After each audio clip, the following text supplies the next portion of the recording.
Yeah, it started interestingly. What have you seen so far, Gaz? Well, it's a bit different this year, Mike, than last, but obviously we've got to work, got to pay the bills, so I was trying to watch it whilst at work this afternoon. But yeah, I certainly had some nerves just before. Obviously, the klaxon went at 4 o'clock our time, or 3 o'clock our time. But yeah, no, interesting. Reliving some memories from last year. Seems like all the teams got off to a certainly better start than we did. Yeah. Well, yeah, it looked easy to start with. Straight down, head south. Honestly, I think it just goes to show all you've got to do is just grab your maps and run with everyone else. I mean, if I was ever to do it again, which I probably wouldn't, but if I was ever to do it again or was with a team, that's definitely what I would be advising. Just run. Yeah, and on that point, everyone stayed together all the way down to the bottom of that Arhoma main island, and then one team decided to. It looks like a 6K swim. One team decided to do that, and everyone else stayed on the same route, all grouped together, and that was Chris's team, of course. Chris the Machine. I don't know. I mean, we'll unpick this when we speak to Chris. Obviously, conditions didn't appear favourable for a long swim. Obviously listening to people on the boat. So it'd be interesting to see why they came up with that sort of. Again, it's a split decision at the start there, isn't it? You've got your maps. Which one are you going to go, left or right? So it'd be interesting to see why 95% of the field went left, and they went right. Hello. Oh, Susie's joined us. Hello, Susie. Wait, I can't hear. You can't hear us. We can hear you live, loud. We can hear you. Try your mute button. That's what I had. There your other one. I had mine. Unfortunately, I'd been obviously muted this before I joined, so I forgot I had my mute button on. We'll just do some chit chat though. We're just talking, Susie, there about, I don't know if you saw it, but everyone stayed together for the first few kilometers, and then Team GB, Germany, and Sweden decided to do a massive swim right at the start. Nice and straight, actually, looking at the map, really straight. So yeah, we're looking forward to talking to Chris about that one. Anyway, what's happening now? Well, they've all made themselves down way south, kind of southwest. Team 6 Sweden, Team 7 Sweden, and Team 8 Australia. Team 8 USA are all bunched together. The Aussies have cut to the next island, and so have Team 3 France USA. I think maybe to break up the group a little bit, possibly. Susie, can you hear us? No, Susie's still gone. Susie, I tell you what. Okay, Gaz, do some talking. I'm going to message Susie. Right. Okay. Yeah. No problems. Yeah. So, I mean, I'm just looking at the map. I'm sure a lot of people have been following it this afternoon. It looks like Team 5, come on, Chris, are just about to come into checkpoint 2. So approximately 50 plus minutes behind the leaders. So, still absolutely nothing in it. I mean, obviously racing last year, we couldn't see what other teams were doing, but, at checkpoint 2, the first 4 teams, there's only 4 minutes splitting them. And even, the first 5 teams, 11 minutes, and then, 6 teams, 14 minutes. So there's absolutely nothing in it at the moment. And obviously we're just going into nightfall. So people's decisions will be key, and things may slow down a little bit as it gets pitch black. But I think listening to Thomas, they're expecting the teams to hit checkpoint 3, and that is going into the next sector around midnight. So they look well on track for that. But yeah. Okay. Susie, you can hear us, you said on the message. We can't hear you though. Okay, so you can hear us now. We can't hear you because we could hear you before. Okay. All right. Try. I've got some really good IT advice here. Try logging out and logging back in again. Okay. Right. In the meantime, I mean, Susie's awesome. She raced with Marika last year with Robert and Fred.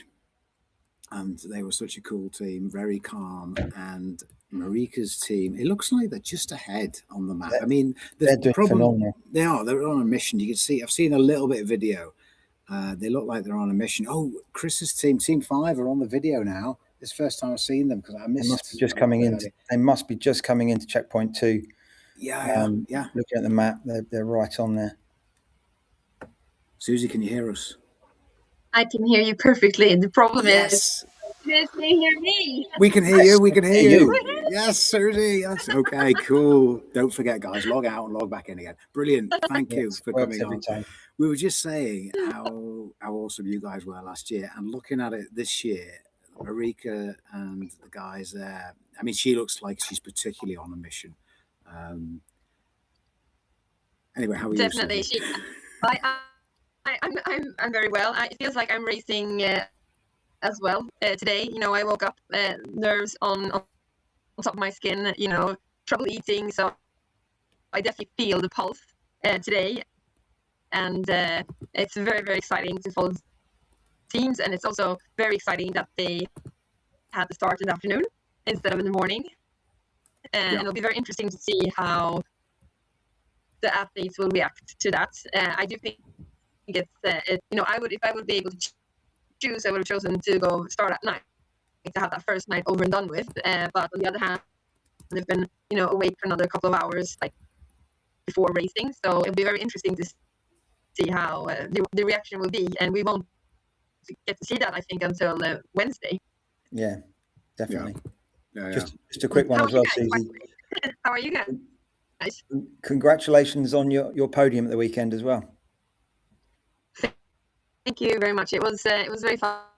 It's very tough to start off a race where you have to go hard from the start in comparison to the one water race where it's quite intense the first at the start, but then you kind of go into your own into your team and just take island by island like in your own pace. So I definitely needed to practice high speed from the start again. Yeah. Yeah, it was second place at Ireland, was it? Yeah. Second place at Ireland, and the terrain was very much like the one water race terrain actually. Very much trail just right out in the forest. Running with a lot of high knees and watching your feet, and a very exciting trail to run in, and very slippery rocks. And so it was very much like one water race, but we were finished after 6 hours and 30 minutes, so it was a bit shorter than this race. Okay, yeah, pretty short, really short. Team 5 have hit checkpoint 2. Good news. Hour and 5 minutes behind the leaders, but again, that's nothing in this race. No, it's not, is it? I'm just gonna see. By the way, Susie and Gaz, this is the first time I've done a live podcast, so learning as we go. But I've just shared. Is that working? I've shared my screen. Yep, I can see that. Cool. Yeah. Cool. So let's have a look now. There's Team 6. There's Team 8. Team 7. They've stuck on the Ixtlan, I think that island is from memory. And the Aussies. And there's the Aussies there. Good old yellow gold. Oh, it's brilliant. And I think France, USA are just behind them. Now, let's have a look now. Team 2, Sweden as well, not far behind. And then going north, we've got Team 4, Sweden, and Team 5. I think I saw a bit of video there. I think they've left that checkpoint 2 behind. So it is really close. It's a very tight race, and it's been going really fast as well. You can see that the racers are very, very eager today, and they've surprised us as viewers, and they surprised the race organization as well, being so fast already, and already being at Ixtlan after 5.5 hours. So that's very exciting. So I think that people very much have eyes on the prize. Like they're very determined on which way they're going, and there's no time for anything else. Just keep on moving your pace forward, and you can really tell from the map and the way the choices that most of them made that it's very much straight on. Yeah. Susie, is there a loose wire on your mic or something? How's the audio, Gaz, on Susie's? Coming through a little bit Garbled. broken. Yeah, at times. Okay. Well, it doesn't. If See, there this is why I'm better at swim running than the technical part. But I actually had like this proper podcast mic that I started off with, but then you can hear me. So now I'm just working straight on my computer here now. So back to basics. Okay. So Well, I we can apologize hear. for We can anything. hear. We can hear you. It might be just the internet, and it might come through brilliantly on YouTube. We'll find out later. But on that note, in terms of the progress, this is going to be interesting. The next checkpoint is, I've been trying to work out which way I'd go. It's kind of in amongst or just past a load of broken islands and small little rocks. And I mean, these team 6, 7, and 8 will probably. I mean, it looks like team 8 are trying to stick like glue. I mean, no disrespect to them. It's not a bad strategy, actually. But these 3 teams are sticking well together. I wonder if they're going to split up on this next checkpoint. You know, which way would you go, Susie? Would you go like? Would you go? Well, you know, I'm not an orienteer. I'm not an orienteer and not a navigator. So that's a tricky question. But I think as a team, we would definitely make the choice of running as much as possible. This first block of the one water race is a lot of swims, and it's the middle of the night now, so it's cold, and you can see that the racers, a lot of them are already very, very cold. So I think most of them will try to be able to run for as much as they can and try to avoid the long swims with short runs in between. Yeah, I think they'll go down that island a little bit more, Mike. Yeah, do you think all the way to? I don't think they go back on themselves, but actually that green, somewhere green in the there. middle there, and then across to that other island, and then across the. What about the Aussies and America? Oh yeah, America, France. They're going to have to do something. So I've got a question. I've got a question for you, Mike. So you obviously last year you're in the boat. Just recall you don't have visibility of where apart from seeing people around you. So if the race is really tight like it is now, you know, people are going to see what's happening, but you don't get to see where the other teams are, do you?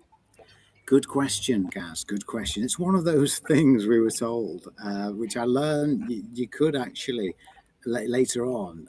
You had the iPad, which you could bring up, and then you could see. Because they're all on that iPad. So I know these. I can't remember what the wording was, but I was under the impression that we couldn't see where the other teams were. But when you bring up the iPad, you know, it's just like it is now on what we're looking at. So I wouldn't be surprised if the boat team member can see exactly what we're seeing. That was my memory of it. I didn't. Yeah, so I think it's really tricky to technology-wise to not have. Well, I suppose it's not that tricky, but yeah, I don't know. I don't know what they've done this year. I mean, I'm sure there's a few differences this year. Already they started later, but I bet there's a few bits of tech that's slightly different. Because it looked like we lost team 5 for a little bit as well. You knew that they hadn't stopped in the middle of the Baltic, but their transponder looked like it did earlier. Yeah, it did, didn't it, for a while? They do drop in and out a bit. So I have a question. I have a question regarding Team 5. Actually, were you surprised that they chose to do more swim in the beginning? Is that the choice you think they would have? Is that a strategy that they might have to try to do more? Obviously, Chris is a beast when it comes to swimming. We know that. Mike, what advice did you give Chris before going? I said follow the Australians. Stick with them. So clearly he didn't take that advice. I'm not sure that the conditions. I mean, listening to Thomas, etc. It didn't look like good conditions for swimming at the start. So again, it's easy for us to look on this and and judge, but it was a monstrous effort. It was about 6K swim, Mike, wasn't it? It was. It looked like it. Yeah. I was. To be honest, we were both surprised. I think Susie loved it. Yeah, because it's the kind of thing. Audacious, very audacious. I think if they'd had a win, that may have gone in their favour. Maybe, yeah. But I'm sure there's going to, listening to Thomas, I think there's going to be a lot more of these split choices. So obviously people have got some decisions to make over the course of the next 40, 50 hours, isn't it? 50 hours potentially. We're only nearly 6 hours into it. And I think that's what makes this race so exciting, because people can make different choices, and also depending on where you are. Maybe at that moment you just feel stronger team swimming, because you just know that you need to rest your legs or whatever. So that's you would make. So and we've seen previous years that the Aussies that they've been chosen a lot of swimming, especially in the end of the race, which is interesting. I mean, you have to also go with your gut feeling there and then. And I know the support, it's really difficult choices they have to make as well, and try to calculate which way would be the fastest. Yeah, I know myself as well. When I race swim run, I don't feel like I'm racing until I've done the first swim, and I know Chris is like that. So I don't know, but yeah, I mean, there was a first swim coming up anyway. It didn't have to be 6K, but I'm sure there was a good reason. So yeah, let's see what happens in the future. Look forward to the debrief on that one. Yeah. So Susie, why did you obviously chose not to race this year in the One Water race? Was it you were going to? I know you're planning on doing the channel. Was that the main focus, or was it? Why? Well, it's a stupid. Yeah. No, but it's two different reasons. I love the team that we had last before we raced under, and we felt so strong, and we for 2 years ago we didn't make it, and those times, and we just felt not that much we can improve as a team. And after 1 year, we all felt that there's lots of things we can work on for next year. And then after last year, we didn't make it, and then we all just felt that we love it as a team, but we won't make it the Lighthouse together. And but we want anybody who wants to go, you go. Everybody has full support. But I felt that I didn't have the energy to emotionally go into a new team and get to know teammates, and put so much of myself into new people the way that I want to when I want to race with them. Such a tough race. So I decided to take a year's break, and I focus a bit on my swimming and English Channel attempt next year, and hoping to come back to One Water race 2027 or 2028 with new energy. Okay, I like it. I like the long-term planning. Yeah. I like that a lot. Very good. Well, let's just have a talk through the teams, just because I know some people won't know who they are. Like, we've kind of met most of them, so we're kind of a bit clued up. But Team 1 Australia: Rob Preston, Glenn, Liz, and Julian Dent on the boat, of course. Team 2 Sweden: Christian, Marcus Brandt, Marcus Hultgren, and Jenny Ney. Team 3 France USA: back again. Jared loves it, doesn't he? Chris, Jess, and Kristen on the boat there. Team 4 Sweden. Now, I don't think I know much about Team 4 Sweden, actually. Susie, Johanna, Matthias, Johan, and Hannah. I know they're good swim runners, obviously, but they're just ahead there. They're on Ixland, and yeah. What What do you think? Because they're quite fast, aren't they, on the normal swim run circuit? How do you think they're going to get on the next few hours? Yeah, they. Well, I think they're very strong. They're going to be very fast. It's the first time. I mean, Joanna's made a race. She's on the race. So she knows what you need to do. And so that's great experience. The rest of them, it's the first time that doing a race going on for so many hours. But I think they have the capacity to do it together. I'm very impressed by T1 and Nadia, 4 kids together, 4 young kids, and still manage to get in all the training. And I know that they're very, very good at planning, and even there's kids around all the time, and they just manage to get in all of those hours every week, and that says a lot about their toughness and ability to set up goals and really, really work for it. So I think they have a good chance on making it. And then obviously it'll be interesting to see how their bodies react and see how they operate after 2 days of racing together. Yeah, it will be interesting. And Team 5, Chris, Isabella, Vincent, and Angelus on the boat. Originally, Kayla was going to be on the team there, but I know she had an injury over in was it Whistler? So yeah, Isabella stepped in, just like Vincent did last year for Team USA, and they did all that amazingly. But yeah, it's yeah, we're going to see how that goes. Not even the front to the back isn't very split at all, actually, when you look at it, compare it to last year. And it wasn't far. I mean, it's first night, there were all sorts of medicals going on as well. So I know it's still early in the night, but it's looking, it's very early, but it's looking promising for some people, more than a couple of teams to do well here. Team 6, Sweden, we got obviously Marika, Alex, Rickard, and Robin. Team 7, Sweden, Helen, Anders, Alex, and Nana on the boat there. And Team USA, Andy, Hewitt, Beek, Jonas, and Mara. So, and they're going very well.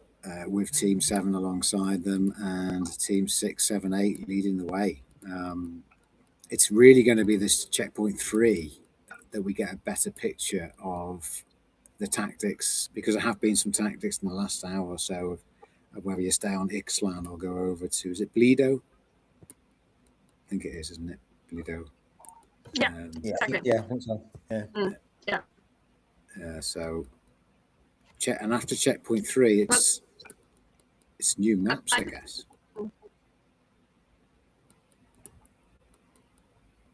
Sorry, Susie? You've frozen, Susie, by the looks of it. I can hear you. Yeah. I hear you. Susie, could you just try logging in and out again? Because it's gone really broken. Okay. Try the old, yeah. Okay. We'll give it a go. Yeah, I'll be back soon again. Sorry. No, I don't know why. It's like this. It's just because it's live. It has to be, drama. Okay, I'll be back shortly. Cool. Look at that, Mike. Look at that. Look at that. Yeah, hang on. What's going on here? I think you got plenty of time to eat and everything. Is this Team 5? Oh, hello. There's Thomas. Is that live? This isn't live. This was a while ago, wasn't it? No, that's checkpoint 2. Hang on. Let's just fast forward to that. There we go. Here we go, Team 5. Yep.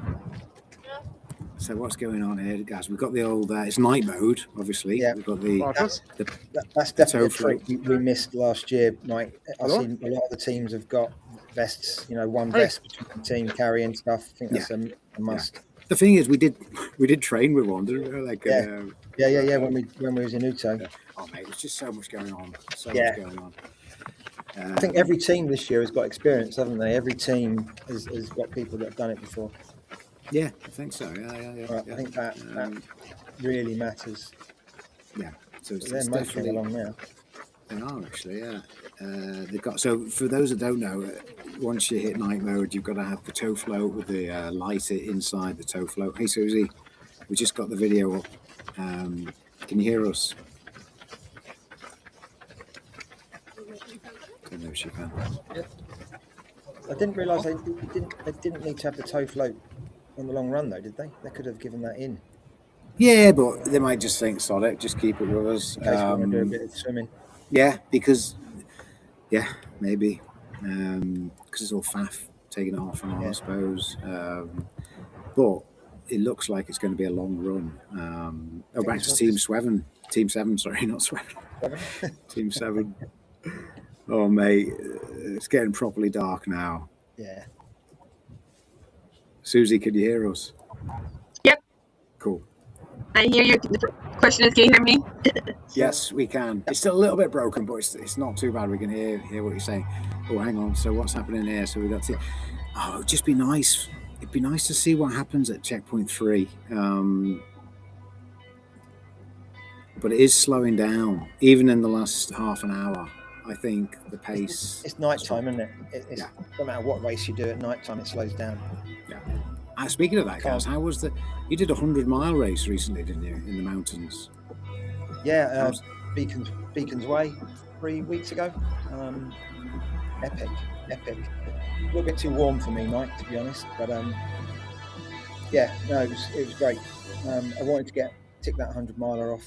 So I had a couple of opportunities years before, but a few injuries. So yeah, got it done. 6,500 meters of climbing. So I wanted 30 hours, but I think 33 hours was happy. I was super happy with that. Across the line. We had terrible conditions up on the Carmarthens, but absolutely epic. If anyone's been over to the Brecon Beacons, they know what I'm talking about. Stunning scenery, which keeps you going. Yeah. But yeah. Luckily, that was an early start. That wasn't, because a lot of races now do, which is what One Water Race has done this year, do the UTMB format. So they start, I think usually 6 o'clock in the evening, but obviously One Water started at 4, straight into the nighttime. I have mixed feelings about that, but yeah, you get it, because I didn't sleep at all. One Water last year, literally, I looked at my watch. I think I had the rings that they gave us prior to the smart rings. I think I had 2 hours sleep that night. So actually probably going on the Monday night was probably better for me, because I didn't sleep anyway. Yeah, it is. Crack on. Yeah. I agree with you. I also hate the first night, because I always, as soon as the darkness comes up, I always just want to be home, like with my kids, and I always question, why the hell am I in the middle of the night, running and swimming? So question those life choices.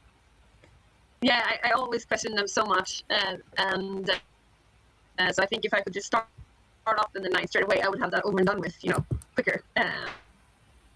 So yeah, I would be very excited to try this format, actually. Yeah, no, that makes sense, Susie.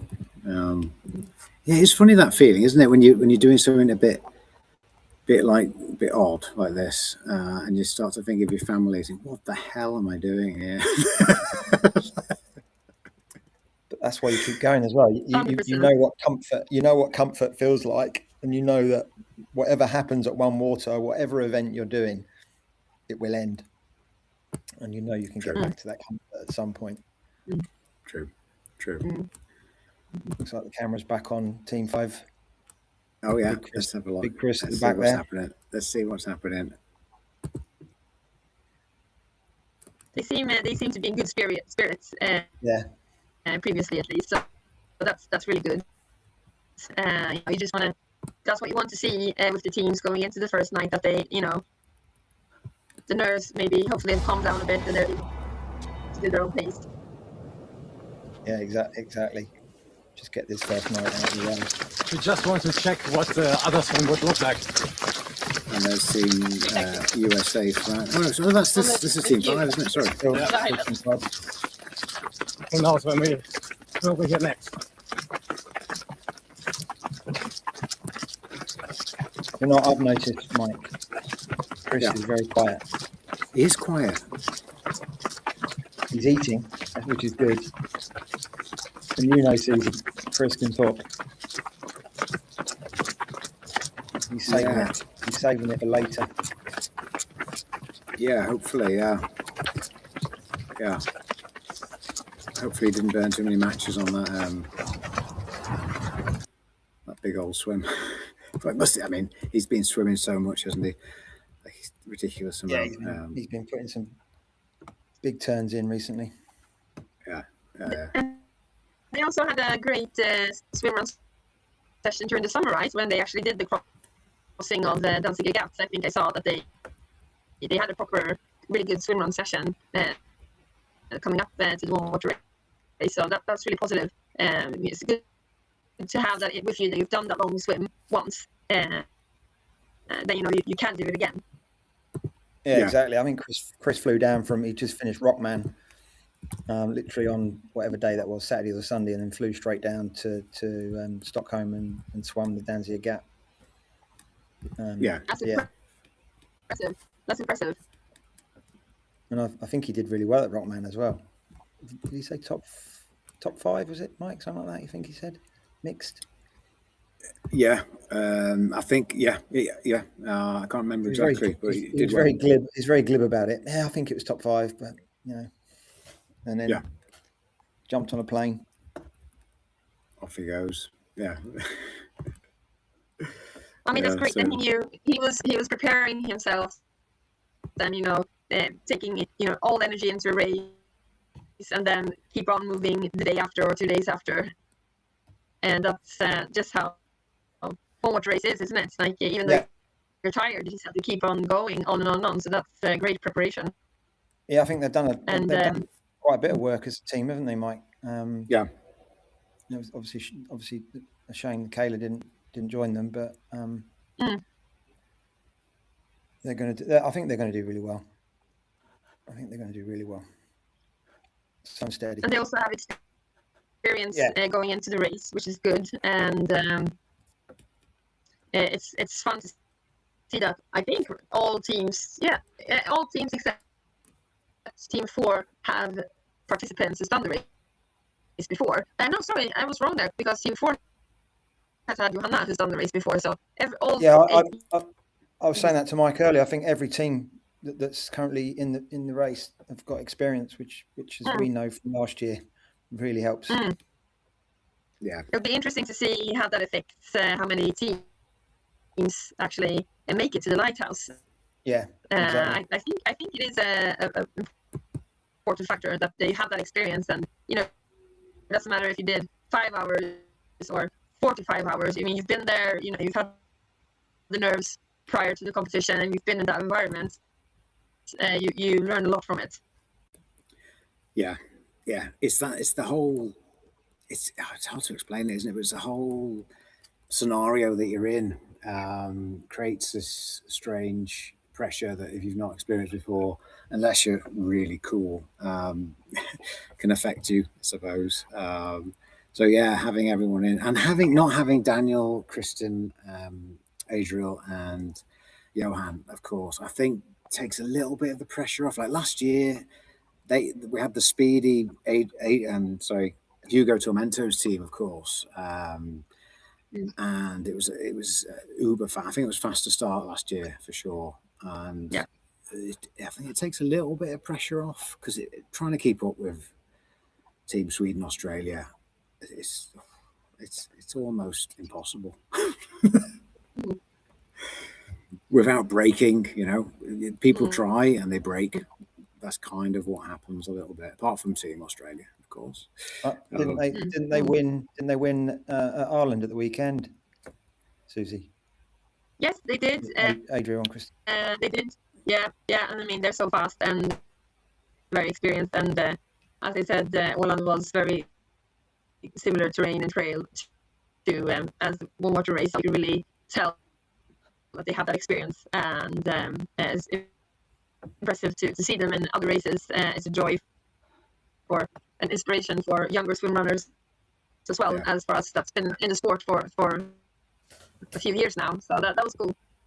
Yeah. How far behind them were you, Susie? I think it ended up 10 minutes in the end. Okay. Oh, nothing. 10 or 12 minutes, somewhere in between there. Okay. So we didn't see that much of them, to be honest, at start line. And how high? That was yeah, but not too far off. And Ben Teesmeyer was behind you. Katarina, I can't remember her surname now. But Yeah. Katarina is her first name. Mhm. Yes. And how far behind you? Was that a battle for second place, or? But it was actually up until the last hour and a half. Okay. We were next to each other the whole time, which was actually quite pleasant, because I think we, kind of, enjoyed having each other there. And but going into a long run, the longest run was 8K, and I knew that, okay, this is where we're going to really try and pass them and make sure that there's some space in between us. And we gave it a shot, and we were able to have some space in between. But it was fun racing with them, and we had a good time out there on the course. Yeah. But you never know. Like when we did that long run, you always think that the other team, they're going to have so much energy left in the end. And they were thinking the same about us. So it's always fun to share war stories after crossing the finish line, to hear what went through their heads as well. Yeah. Yeah. If you take the map back a bit, I'm not sure what Team 4 are doing now. Looks like they're not sure if they're in for a water entry, or they've not kept to the main track. Oh yeah, maybe they're Sure, going. looks like they're going to. Maybe they're going to go in Going for across. a swim. Yeah, for a dip. How's our favourite team getting on? Half over there. Yeah, they're up there. Yeah, They're that's not, they're not interesting. too far behind. Not too far behind there. This is big decisions, isn't it, on Ixtlan here? Yeah. I mean, there's so many places you could cross or not cross. Just, but like team 2, team 8, team 76. But it looks, when I look back, team 6 are getting ready to go in the drink. I believe these, from memory, were these contour lines 15 meters apart? Oh, I can't remember now. But you can see it's a little bit steep coming down into the water there. So they'll probably be there faffing around a little bit and thinking, okay, where's our checkpoint? There it is. Maybe they'll go for a big swim, or they'll go across to the island. Just for a break. One of those. Yeah, maybe at night time. Yeah, maybe one of those islands there, or we'll see. But it's kind of, you're almost thinking, oh god, we can't put this off any longer. Here we go. It looks like the Aussies, they're going to go and try to pass the other teams here. They've done now. Swimming. They've done well. Yeah. So Mike, maybe try and explain how to navigate in the boat at night for the teams. How we did that, rightly or wrongly. To be fair, Chris was pretty good at the navigation, and certainly in the getting water us to the right place in the swim. Yeah, pretty straight swimming. We'd be on the side, just behind, to the aft, I guess, in boating language, just behind, and we'd have a head torch pointing ahead, which is, it's a bit vague actually. The head torch, you kind of need a laser, but trying to point to the land with a head torch. But you'd often kind of try and find a feature on the land that's pointing up a bit. We occasionally. You'd use the moon potentially, as that's not bad as long as you're not swimming for too long, as the moon does move a little bit, but slowly. It was. Chris was pretty good at going straight, and it seemed to be really calm at night, which helped probably. It was beautiful the night swimming last year. Yeah, it was. It was more the get-ins and get-outs. It wasn't, the transitions in and out were tricky, weren't they? And time consuming. And you, what I learned in the boat, you can't always get to where you think you can get to. And yeah, I kind of wanted to drive the boat, to be honest. But yeah, that wasn't allowed. But that's obviously. an interesting. That's an interesting aspect because the support crew and the boat driver, I mean, they're really an important team. Yeah. And there's we talk a lot about the team, you know, the four of them, the racers and the support as a team, but actually the support and the boat crew is also, or the pilot is also like part of the team. And yes, and I the love best, and the best thing. We could have met up with the crew, you know, beforehand and practice, but I can really understand that it can be a bit tricky at times. I'd love to be able to speak Swedish, Susie, because I think being able to speak Swedish is an advantage for a couple of reasons on this race. But yeah, having that relationship, I know some of the guys that have done it a few times know their boat driver already quite very well. So yeah, that is a factor, that whole combination. But the problem, you do need an experienced captain, experienced in the whole archipelago. It's and you definitely don't want your boat to crash, and that could happen. I mean, even with experienced people, because it's a bit on the edge, isn't it? This race with the nighttime stuff, the swimmers in the water.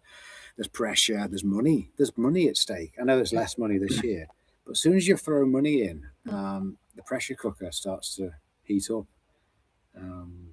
So yeah, I mean, it's obviously for people out there, if they haven't noticed, you can't just get in the water. You know, you need permission from the boat. And at night, I think it's a red light. Obviously, we can't see a flag.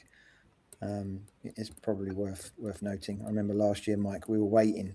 No red light, didn't know what was going on because you weren't. Wasn't it a green light there? So it was green light. Oh, green light. Sorry, yeah, green light at night. Whatever. It was definitely a light. There was no lights.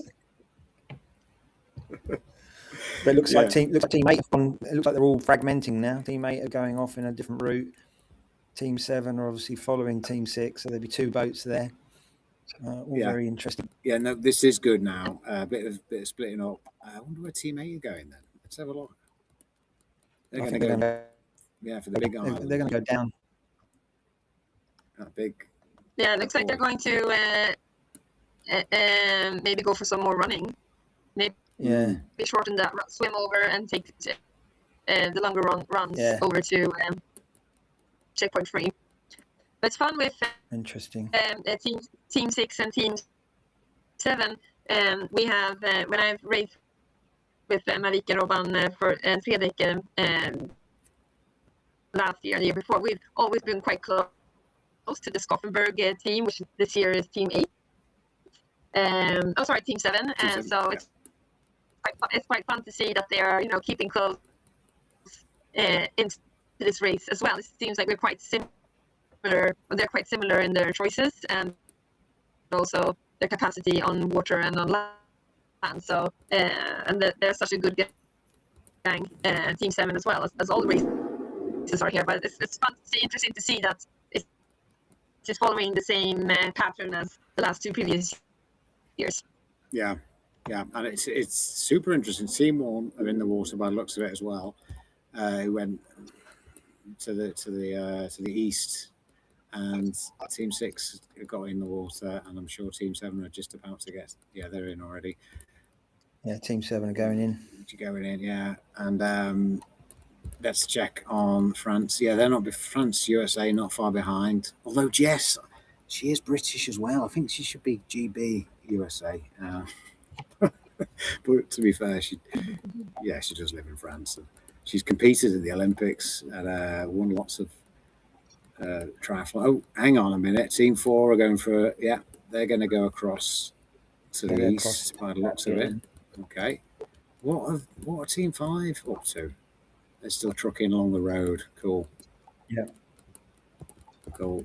Okay. They got And some we guys in, haven't they? we haven't got any more checkpoints yet, have we? After no, that's going to be the next map, isn't it? By the looks of it. Yeah, they said around So- midnight, but I think it's going to be Okay. earlier than that potentially. By midnight their time, so what's it? It's 11 o'clock, so it's 20 past 20, 9 now. So 20 past 22. 10 in Sweden. Yeah, so yeah, maybe. I mean, I think Thomas knows what he's doing. I think. Yeah. Okay. Well, I know we've got to get on beauty sleep tonight. So I'm just going to put. And it's very early, guys, but I'm going to ask you top three. We're going to assume there's 3 finishes. Okay. No, it's only a bit of fun. Susie, who's your top 3 to be at Lanzarote? Wow. I mean, I think Australian team 100%. They're going to make it. I do think that Team 6, Sweden, that they going to make it. And then I think it's a tight. There's a tight run for the last spot, and I think it could be Team USA or Team Sweden, Team 8 or Team 7. But Okay. obviously, Team 5, they're also going to be up there. You Of know? course. Yes. But I only Okay. had 3. Yeah. I only had 3 to choose, so yeah. It's really hard. It's very hard to predict. But yeah, that's not bad shout. Gaz, what do you reckon, Gaz? I'm going to go controversial. I'm going to go Team 6, Team 1, and I've got to put Chris in there. So Team 5 in that order. Mate, you know, I mean, yeah. you know, we wake up. I mean, fortunately, we're going to go to bed tonight. We're going to sleep. We're going to, you know, do all that Yeah. stuff that we do. Yeah. I'm going swimming in the morning, but I will quickly check where everyone is and see how far they've got down the map. But that's my current predictions. It may change tomorrow, Mike. I don't know if you're going to do this tomorrow night, but it may change tomorrow I think night. we'll drop in tomorrow. Yeah, but yeah, I mean, I kind of like that 6. I definitely think Team 6 and Team 1. If there was 2, those would be the 2. I'm actually heading out tomorrow afternoon out in the archipelago on a boat to cheer on. Cool. Oh, Brilliant. excellent. Hopefully several teams. So I hope that they keep together for at least one more day. You know, quite close. So it makes it easier to go out and cheer them on. But after that, it's okay that we can have bigger space in between. But for my own sake, to be able to cheer on all the racers, I hope that they're close to each other. So that's going to be really exciting. The wind is predicted to calm down, Okay. especially towards Wednesday. So I think they're going to have a beautiful night tomorrow. Cool. What kind of? I haven't collected. I've missed a little bit of the start and things and the previews. What kind of temperatures in the water was it? Do you know, Susie, or was it just usual kind of? Yes. So they 17 degrees Celsius. Okay. And so a lot warmer, but a few degrees warmer than last year. So that's Yeah. positive. Yeah. And I think that was also, reason there were so many medical cases last year. We had lots. I think it was 3 or 4 teams that had this lung problems with the lungs. So it's positive that it's warmer this year. So hopefully we can see more teams going on for longer. Yeah. Exactly. Yeah. It Looks was. like Team 8 are about to get in the water. Oh yeah. Yeah, they're going in. Well, possibly going in there. Yeah. It looks like Team 1 Australia's tracker might be on the blink because they've not moved for a while, and that's not going to happen, is it? So I reckon Glenn's put the afterburners on, and he's probably Somewhere in the blue bit there. Susie, before we go though, before we sign off there, Gaz is doing the World Champs first time this year with Tamsin Clark mixed category. Any tips? Ooh. Any tips for Gaz? I know obviously he's been to the archipelago. He's done Uto. He's not done the World Champs before. Any top tips? Well, wow, and I'm going to be there as well. So I'm looking cool. forward to I will see you seeing there. you there. Definitely. Exactly. I would say, as I started off with, that the race goes a lot faster from the start, and then maybe we're used to after one water race. So just being prepared for that first hour, the tempo being quite high and being quite cramped, like on the first island, and they're very technical. So just having that with you, just being mentally prepared for that, and then remind yourself on Ornö that island does end in the end of the day. We will pass Ornö, Exactly. and then getting close to Ystad, and make sure to lift your head, take in the beautiful nature and the accomplishments that you did. So those are my 3 top Cheers, Susie. tips. Yeah. Excellent. I'm sure Tamsin's listening, but we'll take that on board for sure. Well, we will. We'll have a special world champs. I'll see you there then. Yeah. Take care, Susie. Who are you racing with, Susie? Who are you racing I'm with? going to be racing with Fredrik Axelgård. Oh, yeah. Fredrik Axelgård that I raced with in Åland, so that will be fun. Yeah. And hard, I think. Yeah. Cool. Well, guys, thank you very much for joining me on this first ever live podcast of One Water Race. And yeah, I'll send you messages for tomorrow. And Susie, good. Wish everyone well tomorrow on the boat. Yes, sure. Yeah. Hopefully you'll see lots of action. I will. And great work with the podcast, and I love the live podcast idea. So keep up the good work and good luck. Thank you. Cheers, guys. Cheers, Mike. Cheers. Have a good one. I'll chat to you soon. Take care. Maybe tomorrow. Good man.